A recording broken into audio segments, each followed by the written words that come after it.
qadimdan bizlarning odatimiz bor, urfimiz borki, har bir xayrlik ishni oldidan duo qilinadi. Mana shu duoning barakotini umid qilib, yaxshiliklarni so'rab duoda bu bardavomlik qilinadi. Ana shundan keyin bu ko'zlangan maqsadlar hosil bo'ladi.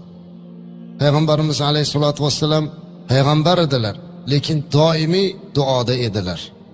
Har doim duo qilardilar. Yig'lab duo qilganliklari to'g'risida sahobalarimiz guvohlik beradilar. Agar e'tibor bersangiz, juda duoyimiz ko'p. Men ko'p joyda aytib beryapman. Arabistonga hajga borganimizda bir hamyurtlarimizdan birlari mana shunday o'tirgan hojilarning oldiga chiqib savol berdilar.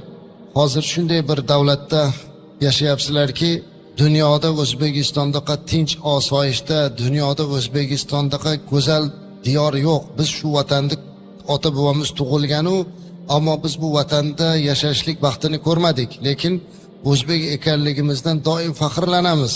Va sizlardan bir narsani so'ramoqchiman. O'zbekiston mana shunday istiqlolga erishishligi-yu, O'zbekistonda tinch omon bo'lishligi, asta-asta xonadonlar barakotga to'lishligini sababi nima deb bilasizlar dedi. Hammamiz endi turlicha javob bergan bo'ldik. Hammasi to'g'ri, lekin menda boshqa bir mulohaza bor. Yurtimizdagi hamma fayz barakani duodan deb bildik.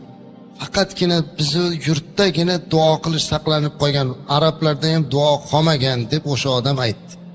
Keyin e'tibor bersak, haqiqatda bizda duo qolgan ekan. Ovqat oldidan ham, ovqatdan keyin ham, biror bir ish qilishlikdan oldin ham, keyin ham kattalardan duo olish, to'y, ma'raka, xursandchiliklarda oldin duo olish va doim duoda bo'lishlik bizda qolgan. Arablarda ham duo yo'q.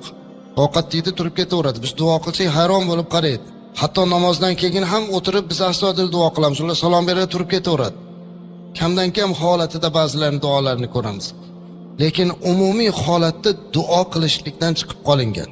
Bizda esa juda duo ko'p. Ba'zan duoni malol ham olamiz ekan. Aslida mana shu duoda baraka bor ekan. Mana barakasini nishonasini ko'rib turibmiz. Chunki Alloh taolo Qur'oni Karimda "Sa'izibla ud'uni astajib lakum." Menga duo qilinglar, men ijobat qilaman degan. Duo bu o'zi asli chaqirish ma'nosida, so'rash ma'nosida, yalvarish ma'nosida ishlatiladi. Payg'ambarimiz alayhisolatu vasallam "Ad-duo ibodatun", duo bu ibodatdir deganlar. Yana bir hadislarida duo ibodatlarning mag'izi degan. Hamma narsani eng shirin joy mag'izi bo'lsa, mana shu ibodatlarning